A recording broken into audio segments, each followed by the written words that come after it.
Bismillahirrahmanirrahim. Assalamualaikum warahmatullahi wabarakatuh.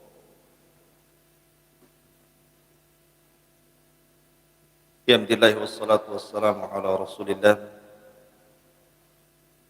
wa ala alihi wa sahbihi wa mawalah wa la hawla wa la quwata illa billahi wa ba'd.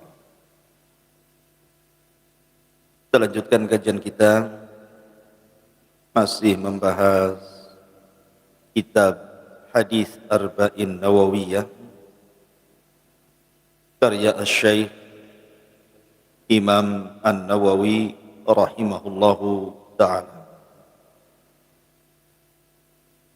Dan bagi Anda yang menyaksikan kajian lewat media,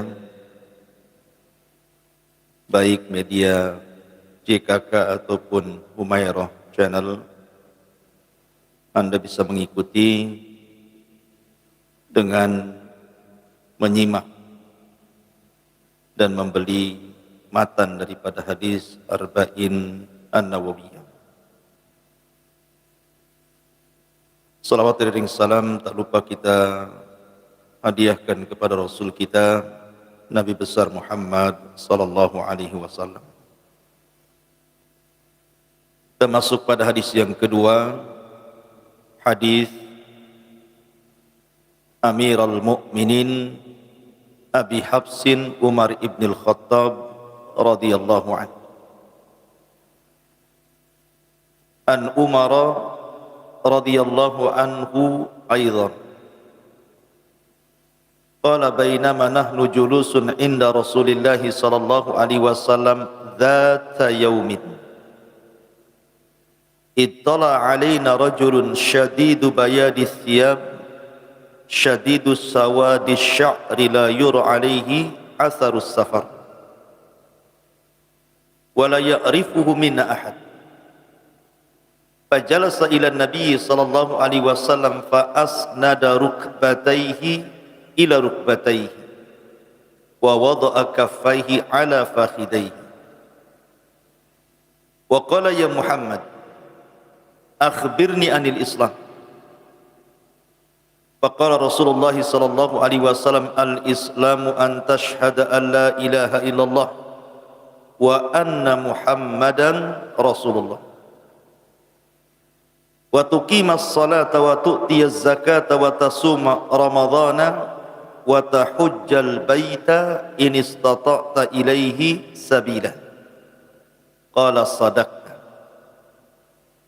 Fa'ajibna lahu yas'aluhu wa yusaddiquhu. Qala fa'akhbirni anil iman. Qala an tu'mina billahi wa malaikatihi wa kutubihi wa rusulihi wal yawmil akhir wa tu'mina bil qadari khairihi wa syarrihi. Qala sadaqta. Qala fa'akhbirni anil ihsan. Qala an ta'budallaha ka'annaka tarahu fa in lam takun tarahu fa innahu yarak. Qala fa akhbirni anis sa'ah. Qala mal mas'ulu anha bi'a'lama minas sa'il. Qala fa akhbirni an amaratiha.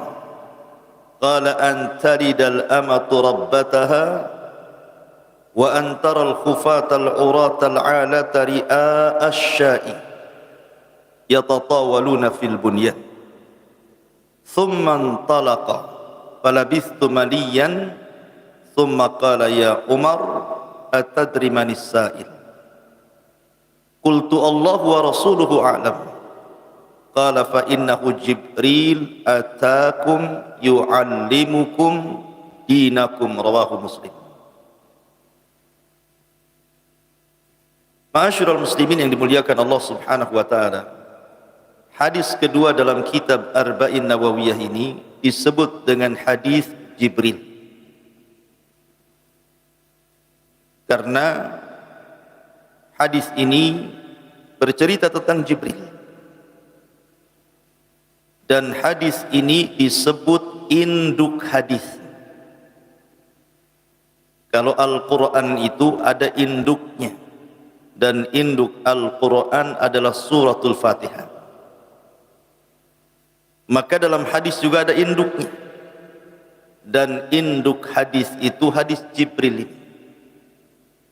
di mana seluruh hadis-hadis Nabi sallallahu alaihi wasallam mengacu kepada hadis Jibril, sebagaimana seluruh Al-Quran mengacu kepada surah Al-Fatihah. Jadi hadis ini hadis yang sangat agung sekali, karena kita sedang mempelajari induk daripada Islam, hadis Jibril alaihi salam. Hadis ini ada kisah sedikit. Jadi dahulu ada seorang alim namanya Yahya ibn Ya'mur.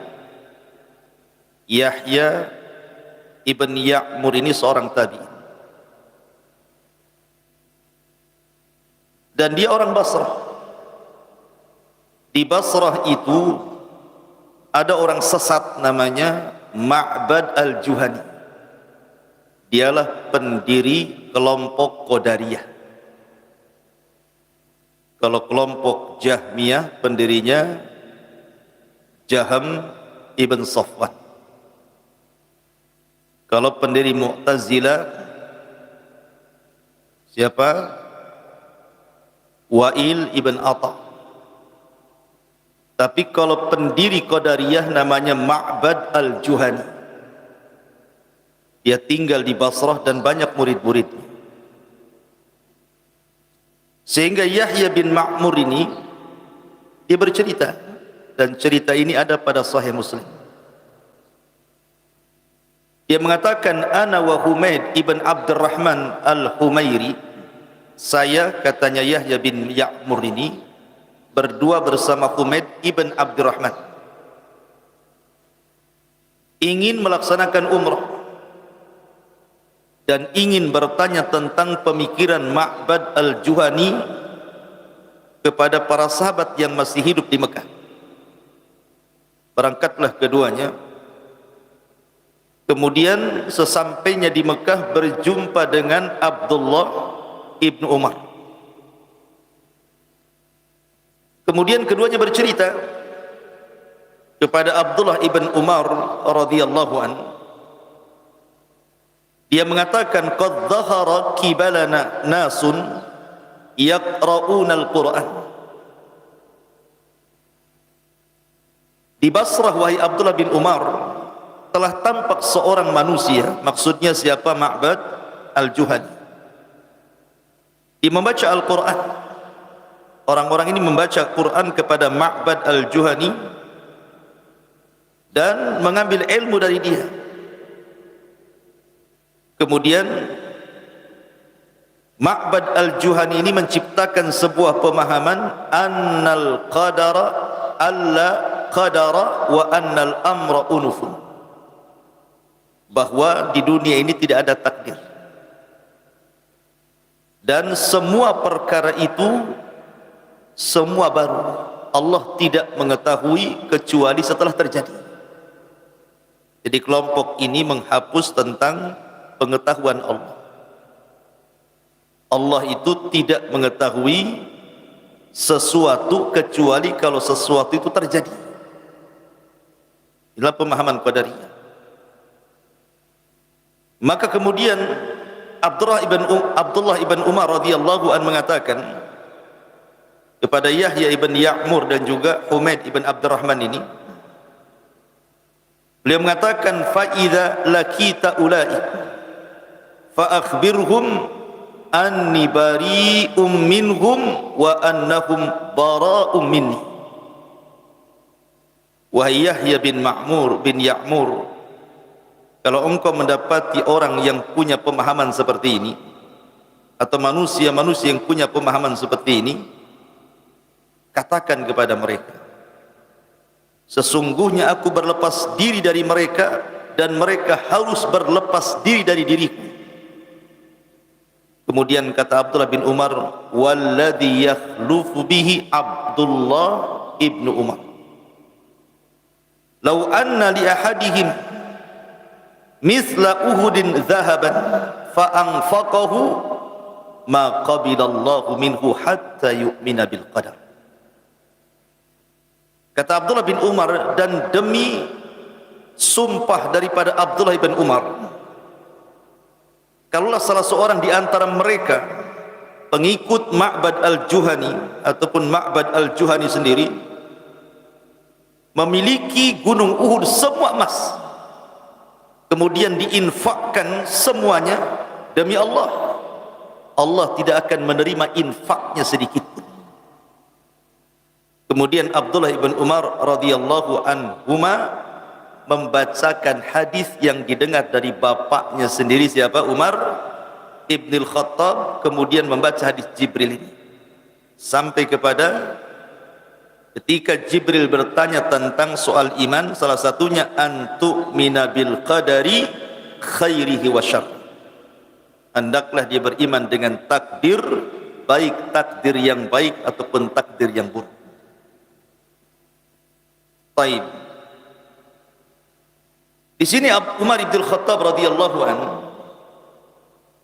beliau bercerita,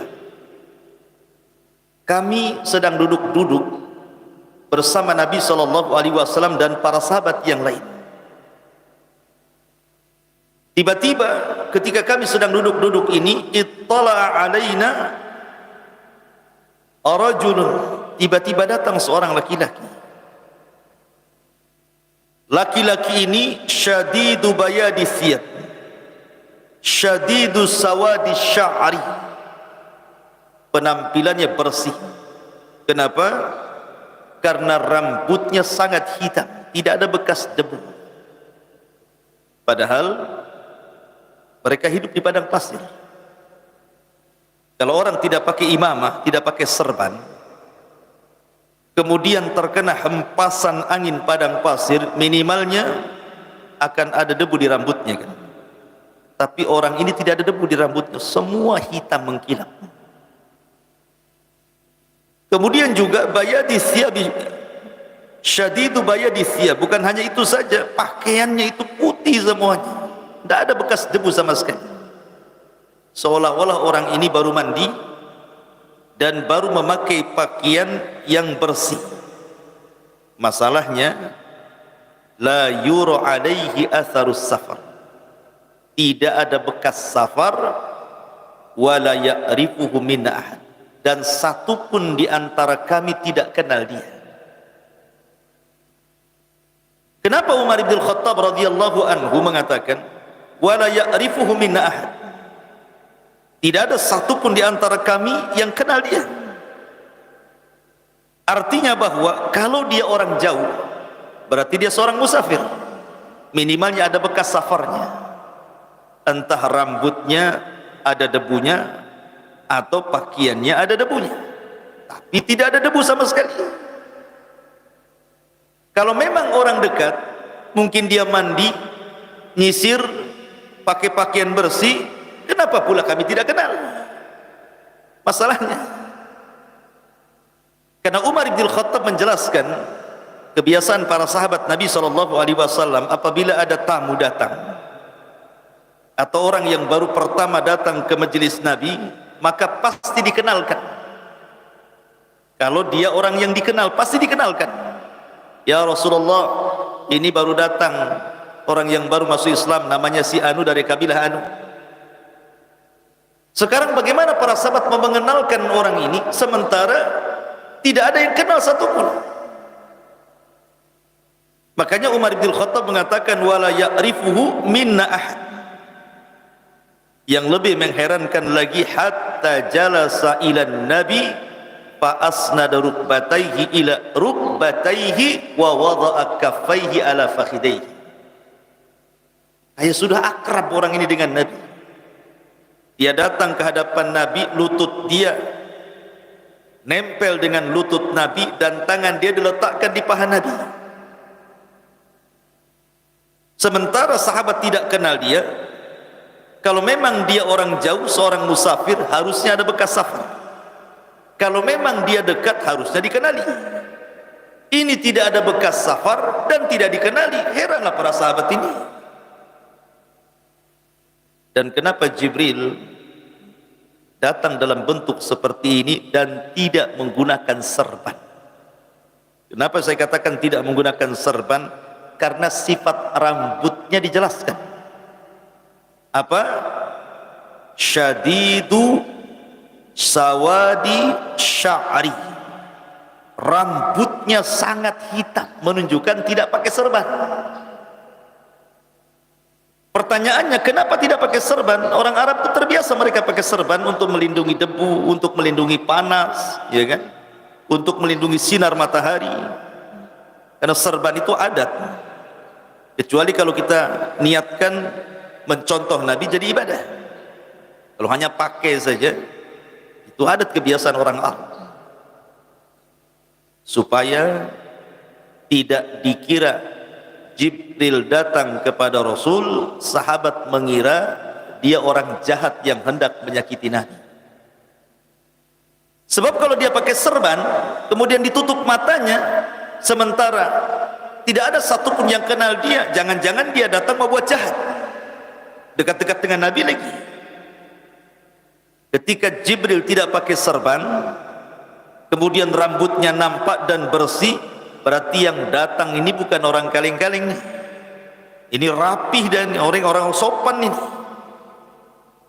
Makanya sahabat Nabi SAW tidak curiga sama sekali, cuman mensifatkan bagaimana sifat fisiknya dan sifat sahabat yang tidak kenal dia. Ma'asyiral muslimin yang dimuliakan Allah Subhanahu wa taala, anehnya lagi begini.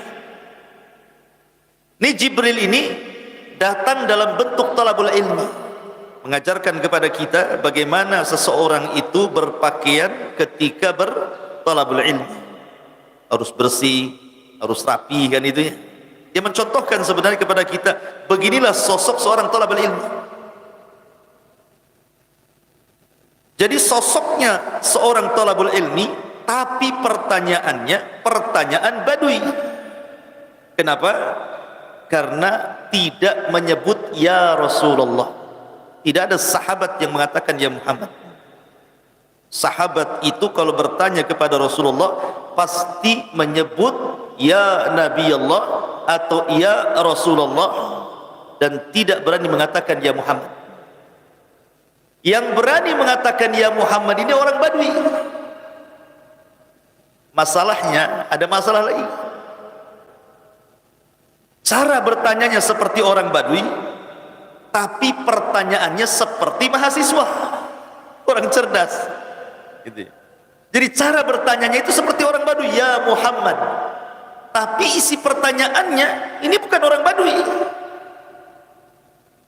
Yang lebih mengherankan lagi, ketika Jibril bertanya kepada Rasul kemudian dijawab, apa kata Jibril? Sodaqta, kau benar. Ini kan pertanyaan ngetes namanya. Kalau memang dia orang Badui, dengan menyebutkan ya Muhammad, tidak mungkin dia mengatakan sodaqta. Orang Badui orang bodoh. Berarti di sini Jibril datang untuk supaya setiap pertanyaannya betul-betul diperhatikan, didengar para sahabat, karena sahabat itu paling senang kalau ada orang Badui datang bertanya. Karena pertanyaannya aneh-aneh orang Badui itu, yang tidak terpikir para sahabat itu ditanyakan oleh orang Badui, sehingga kalau ada orang Badui bertanya kepada Rasul, sahabat senang, walaupun mereka kasar gitu ya, karena mereka dapat ilmu. Taib. Ini gambaran tentang hadis Jibril. Ada faedah yang ingin saya sampaikan dalam hadis ini. Tidak semua saya jelaskan, karena nanti akan ada penjelasannya di hadis-hadis berikutnya. Seperti pertanyaan Islam. Apa itu Islam? Bersyahadat, salat, zakat, puasa, haji. Nanti ada di hadis berikutnya. Hadis Umar juga nanti, hadis hadis Abi Abdurrahman Abdullah ibn Umar, anaknya Umar. Pada hadis ketiga nanti dijelaskan tentang Islam. Jadi kita lewat saja penjelasan ini, nanti terulang-ulang kan. Tetapi yang ingin saya jelaskan beberapa poin dari hadis Jibril ini. Pertama, mengenal siapa Jibril. Ini poin yang pertama. Kemudian poin yang kedua, Kita akan bicara bagaimana wahyu itu turun kepada Rasul. Karena ini kan Jibril datang kepada Rasul dalam bentuk manusia, kemudian menyampaikan wahyu. Kemudian yang ketiga, tentang tariqah, cara bagaimana Jibril memahamkan manusia dengan pertanyaan. Berarti pentingnya soal pertanyaan ini. Bagaimana pandangan Islam tentang pertanyaan, soal. Kemudian yang terakhir adalah tentang rukun iman dan tanda-tanda kiamat. Poin pertama, siapa Jibril? Jibril adalah Sayyidul Malaikah, pemimpinnya para malaikat. Allah Subhanahu wa taala kalau mencintai seorang hamba, innallaha idza ahabba 'abdan, Allah itu kalau cinta dengan hambanya, yang pertama dipanggil itu Jibril. Da'a Jibril. Kemudian Allah mengatakan, ya Jibril, inni uhibbu fulanan fa'ahibbahu. Jibril, aku suka dengan si A, maka kau harus suka dengan dia. Kemudian Jibril setelah kemudian diperintah Allah untuk suka kepada hamba yang Allah sukai, maka Jibril akan menemui seluruh malaikat yang ada di langit dan mengatakan, wahai para malaikat, innallaha yuhibbu fulanan fa'ahibbu. Para malaikat, ini Allah suka dengan hambanya yang satu ini, maka kalian semua harus cinta dengan dia. Luar biasa.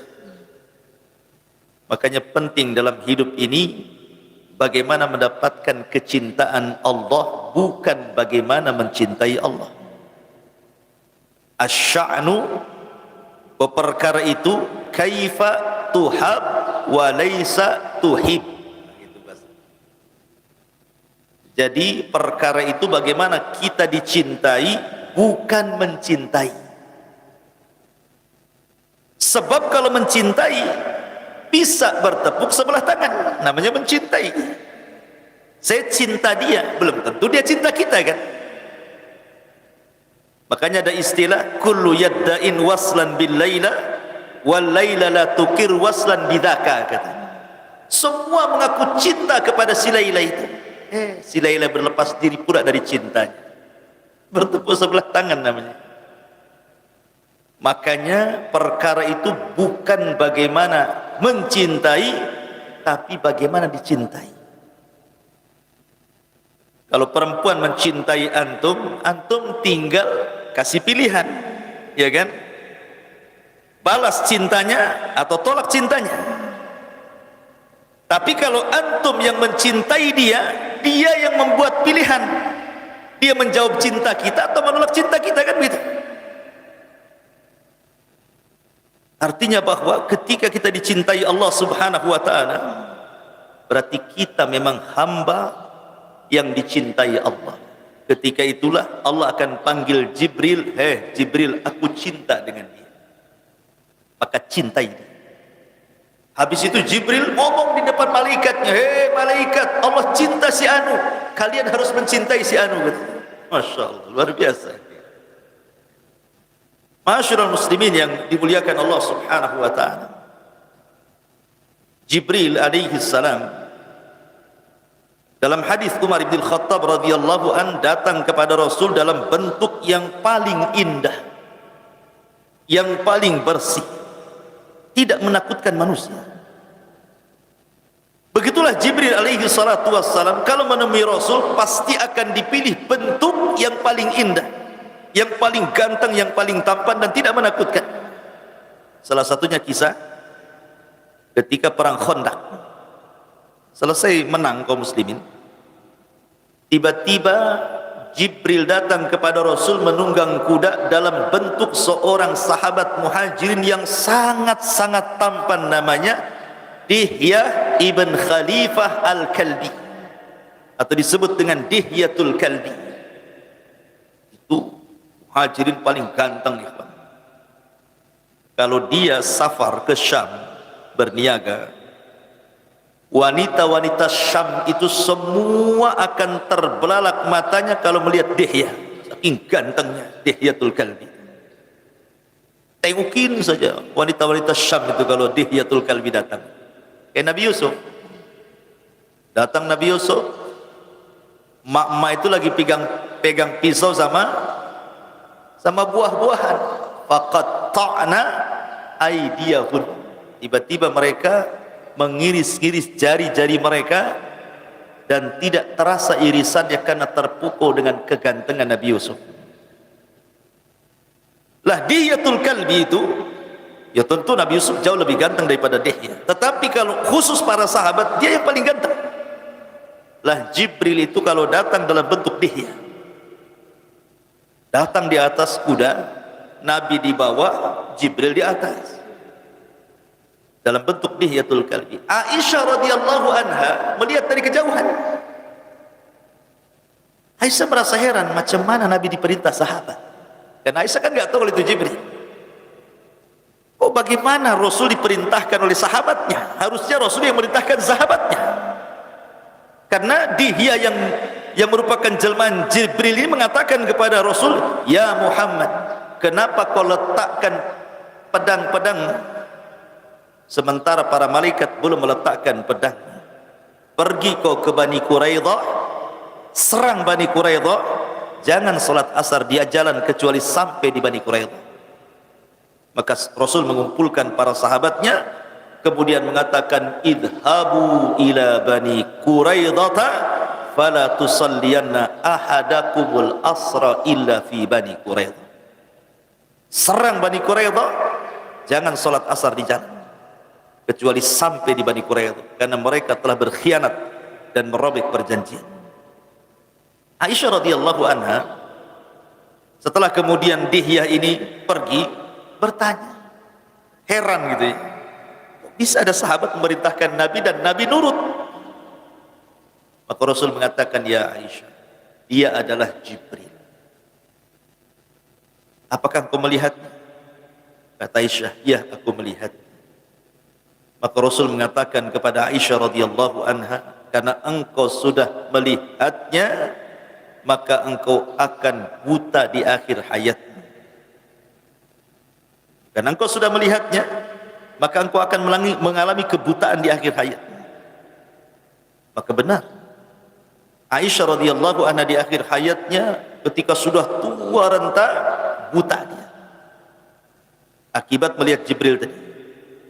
Dia pun memegang-megang semua barang-barang di rumahnya. Setiap ada barang ini, pembantuku, ambil barang, sedekahkan sana. Cari-cari lagi, dapat barang lagi, pembantuku, ambil barang ini, sedekahkan sana. Sampai satu rumah habis disedekah. Pembantunya mengatakan, "Ya Ummul Mukminin, tidak ada barang lagi yang disedekah." Kata Aisyah radhiyallahu anha, "Wallahi al-akhiratu khairun laka minal ula." Akhirat jauh lebih baik dibandingkan dunia, kata Aisyah. Pertanyaannya, kenapa Maryam? Kan Maryam bukan hanya melihat Jibril, berjumpa lagi dengan Jibril. Ketika Maryam keluar dari mihrabnya, dihadang laki-laki tampan sekali dalam bentuk laki-laki yang beradab. Tapi Maryam wanita suci dan mengatakan, "A'udzu billahi min in kunta taqiyya." Aku berlindung kepada Allah jika engkau orang takwa, pergi menghindar dariku. Kenapa Maryam mengatakan in kunta taqiyya? Karena Jibril dalam bentuk sosok seperti orang alim, orang takwa, orang soleh. Kalau Jibril datang kepada Maryam dalam bentuk buruk, tentu Maryam akan mengatakan, "A'udzu billahi min in kunta syaitan," kan begitu. Gitu ya? Aku berlindung dari kamu kalau kau setan, kan begitu ya. Berarti Jibril datang kepada Maryam itu dalam bentuk beradab. Sama ketika Jibril berjumpa dengan Rasul. Tapi kenapa Maryam tidak buta? Ini tentu beda. Ini kan bercerita tentang umat Nabi.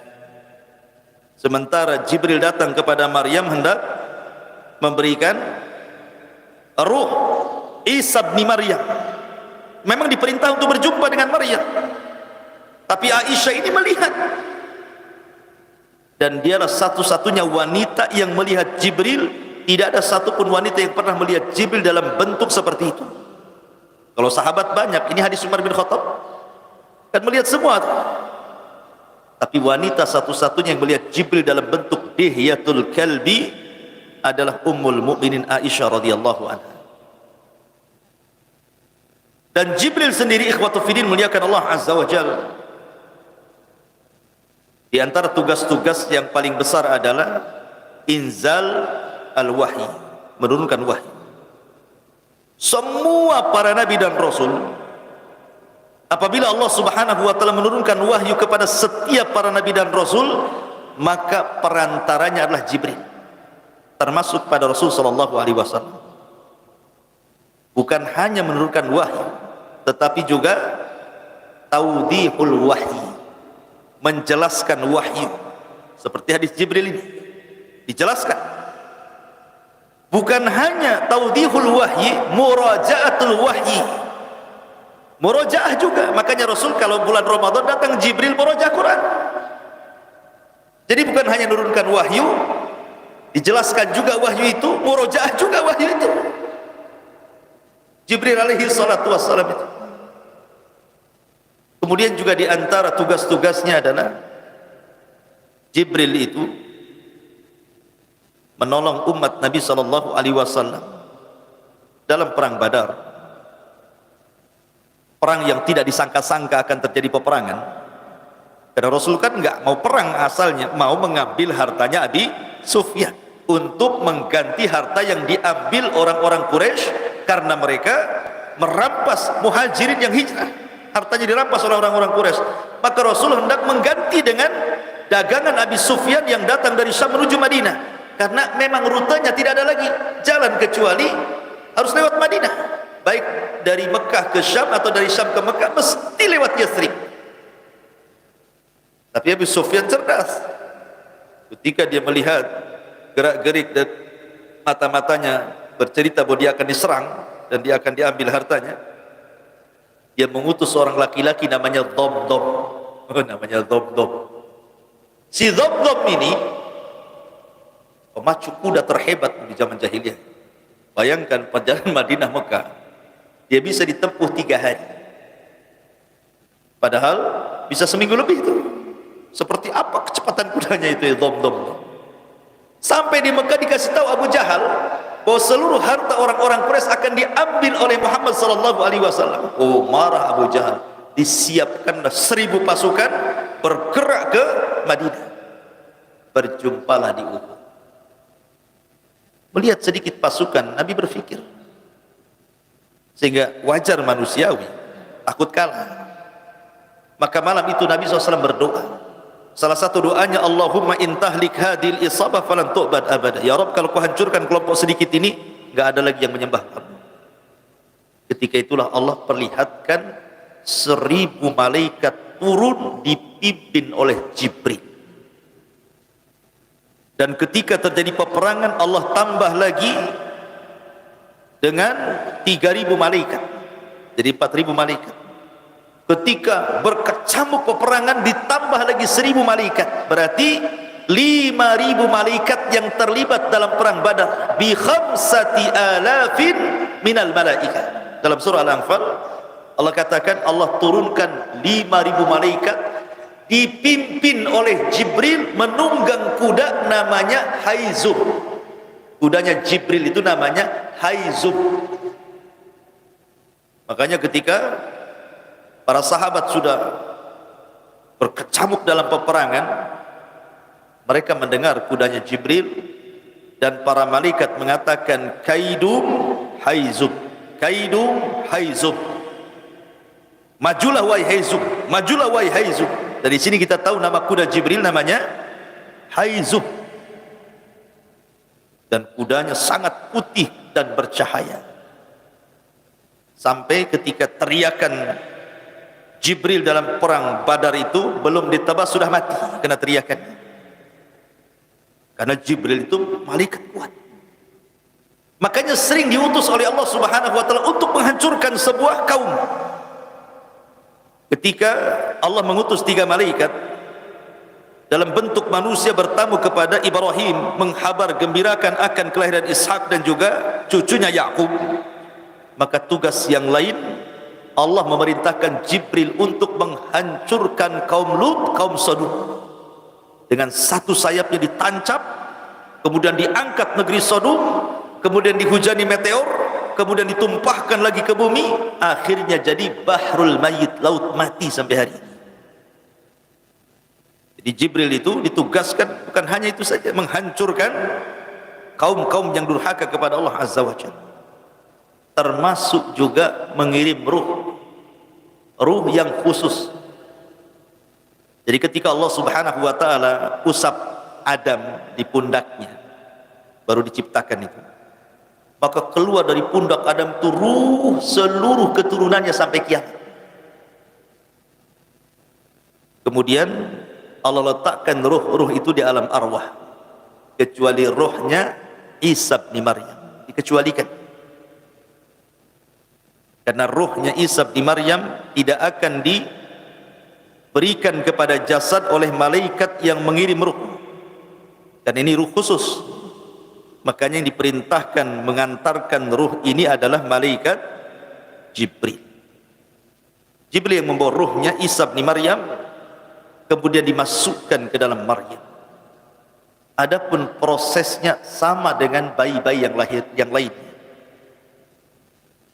40 hari segumpal mani, 40 hari berikutnya segumpal darah, 40 hari berikutnya segumpal daging, 40 hari berikutnya ditiupkan ruh. Sudah 4 bulan tiupkan ruh. Catat rizkinya, kebahagiaannya, sul khotimah, husnul khotimah, semua dicatat. Jadi terkadang Jibril itu juga mengantarkan ruh.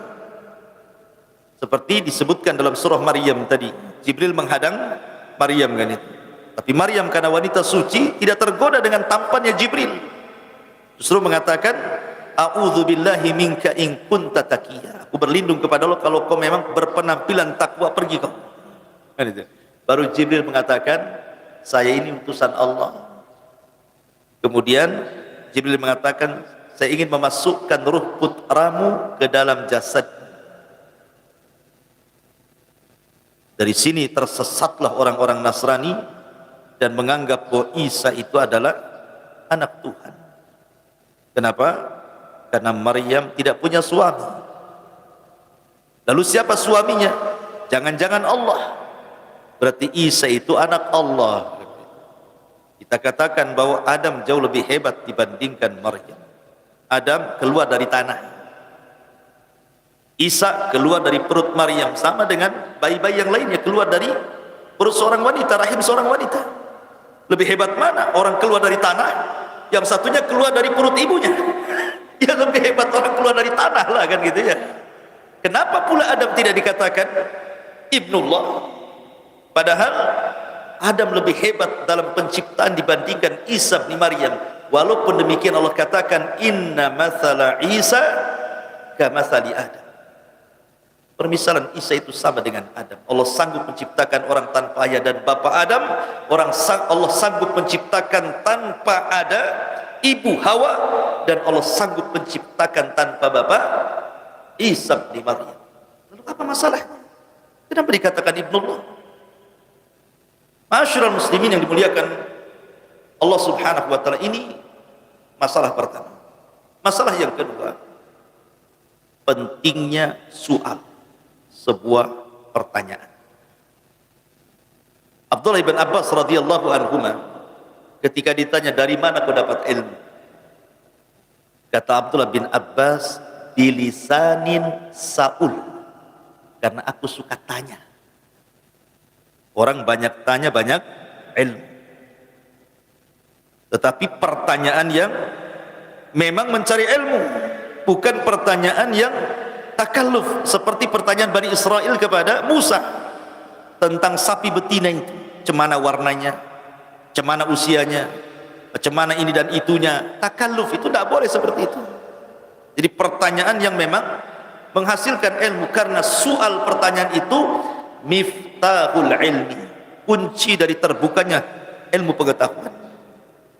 Lihat beberapa ayat dalam Al-Quran,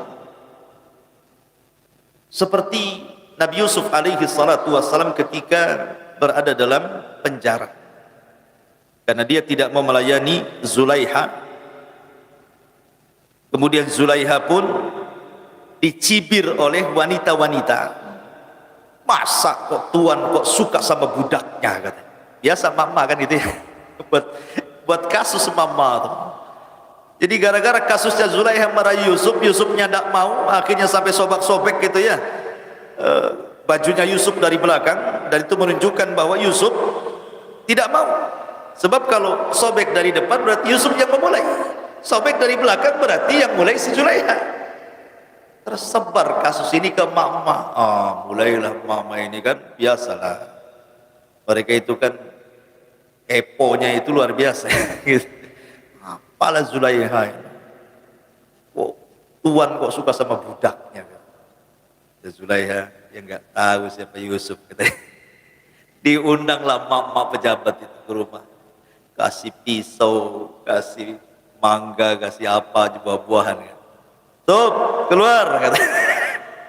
Pas keluar terbelalak semua diri sini itu kan. Dia nggak tahu kan itu. Ketika sudah heboh di mama pejabat ini, suami-suaminya takut nih. Nggak bisa. Yusuf ini akan mempermalukan kita. Kita buat kasus dengan pasal karet kayaknya. Harus dimasukkan penjara dia. Akhirnya masuklah Yusuf ke penjara. Dipenjarakan oleh para pejabat tuh gara-gara istri tuh, bayangkan. Kadang-kadang istri ini kalau nggak direm itu, belum remnya ini. Masuklah ke penjara Yusuf. Ketika di penjara dia ketemu dua orang. Banyak kan orang di penjara kan bukan satu orang, banyak orang di situ. Disitulah kesempatan Yusuf berdakwah. Salah satu yang didakwakan Nabi Yusuf, dia mengatakan, ya sahibai sijni, a'arbabun mutafarriquna khairun amillah al-wahidul qahhar. Orang-orang yang dipenjara, saya ingin tanya kepada kalian, apakah Tuhan-Tuhan yang jumlahnya banyak jauh lebih baik dibandingkan Allah satu-satunya Tuhan yang maha perkasa? Kan bentuknya pertanyaan. Bertanya Nabi Yusuf, karena terkadang pertanyaan ini lebih masuk ke dalam hati seseorang. Artinya bahwa thariqah bertanya ini thariqah para nabi. Atau contoh yang lain, Musa alaihi salatu wassalam ketika rihlah bersama Yusha ibn Nun menjumpai Khidir. Gara-garanya apa? Musa ini manusiawi walaupun dia nabi. Ketika ditanya, ya Musa, apakah ada orang alim yang lebih dari kamu? Sebenarnya Musa benar jawabannya, tidak ada. Benar, karena di zaman itu tidak ada orang yang lebih alim dibandingkan Musa. Cuman masalahnya Musa lupa mengucapkan insya Allah. Harusnya kan dia mengatakan insya Allah tidak ada, kan begitu? Musa main menjawab tidak ada, katanya. Main tidak ada saja. Maka Allah mengatakan fa'atabahullah, Allah pun uji dia. Ada Khidir di sana. Dia punya ilmu yang kau tak punya. Akhirnya Musa pun himmah talabul ilminya luar biasa. Dia ajak Yusha ibn. Dia hanya minta kepada Allah, alamatnya di mana wahai Rabb, supaya aku berjumpa dengan Khidir. Kata Allah, kau berjalan saja sampai ketemu dua air lautan. Bawa ikan asin, ikan yang sudah dikeringkan itu. Karena Musa itu kan orang Mesir, hidup di istana Firaun, dan orang Mesir biasa makan ikan. Bawa ikan asin, nanti ikan itu akan hidup. Kalau ikan itu hidup kemudian loncat, berarti sudah dekat. Antum kalau suruh nyari orang alamatnya kayak gini, ketemu nggak? Di mana nggak jelas, RT, RW, lurah, camat, mana pusing orang cari alamat kayak gini coba. Makanya Musa tah berantah berapa tahun kak dia mencari Khidir itu. Alamatnya cuma gitu saja. Tetapi Allah Subhanahu wa taala takdirkan Musa berjumpa juga dengan Khidir. Apa kata Khidir? Setelah berjumpa, Musa berkata, qala lahu Musa, hal attabi'uka ala an tu'allimani mimma 'ullimta rusyda. Musa membuat sebuah pertanyaan di sini. Dia mengatakan, Musa bertanya kepada Khidir, wahai Nabi Allah Khidir, bolehkah aku attabi'uka mengikuti kamu agar engkau mengajarkan pengetahuan yang kau miliki dari apa yang telah Allah ajarkan kepada? Kan pertanyaan ini, bertanya dulu kan, boleh enggak? Kan pertanyaan namanya. Artinya pertanyaan itu thariqah para nabi. Kemudian contoh yang lain, Allah sendiri dalam kasus apa? Kasus iblis. Ketika disuruh sujud kepada Adam, iblis tak mau. Maka Allah bertanya kepada iblis, ya iblis, ma mana'aka antas juda lima khalaqtu biyadai istakbarta am kunta minal alimin. Iblis, apa yang mencegah kamu untuk sujud kepada makhluk yang kuciptakan dengan kedua tanganku? Apakah engkau sombong ataukah engkau memang termasuk orang yang alim, merasa tinggi daripada diriku? Ini kan pertanyaan juga kan sifatnya. Allah bertanya kepada iblis. Jadi Allah pun menggunakan thariqah su'al, bertanya. Masyarul muslimin yang dimuliakan Allah Subhanahu wa ta'ala, dan banyak lagi di dalam Al-Qur'anul Karim thariqah pertanyaan, karena memang pertanyaan itu salah satunya adalah miftah khazainil ilm. Jadi pembenaran ilmu itu terkadang tersingkap dalam bentuk sebuah pertanyaan. Makanya dahulu di zaman sahabat, ini penting, jangan berfatwa sembarangan. Ada syariah itu kan pasukan khusus, bahasa kitanya Kopassus. Pasukan khusus itu diutus oleh Nabi, dan Rasul tidak ikut dalam pasukan itu, maka disebut syariah. Kata Rasul, serang si Anu, seranglah, menang dalam perang. Ketika mereka pulang, ada seorang sahabat terkena luka di kepalanya. Ketika istirahat malam hari, rupanya mimpi basah, ihtilam.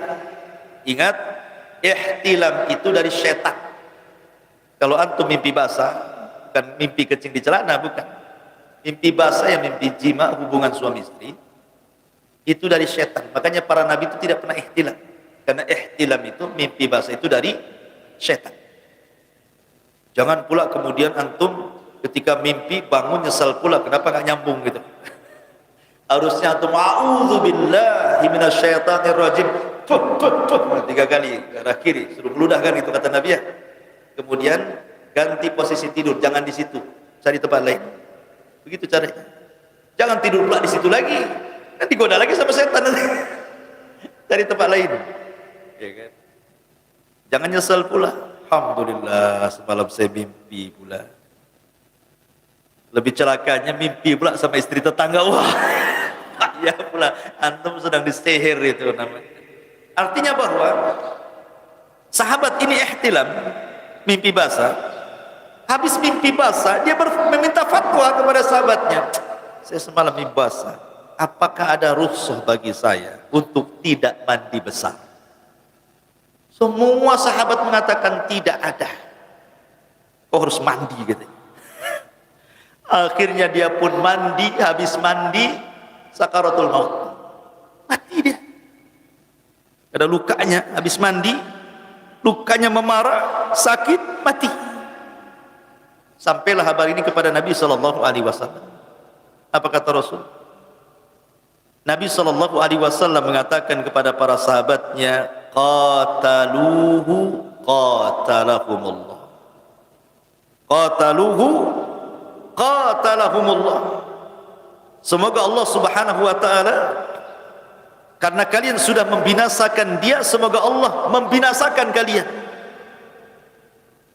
Katanya Nabi SAW mengatakan, fa inna syifa'al su'alun. Obatnya orang bodoh itu bukan berfatwa tapi bertanya. Ini kan kata Nabi.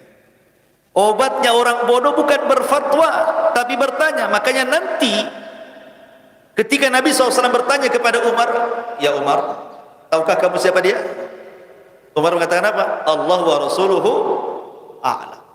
Ketika Jibril bertanya kepada Rasul, kapan kiamat? Rasul mengatakan mal mas'ulu anha bi'a'lam minas sa'il.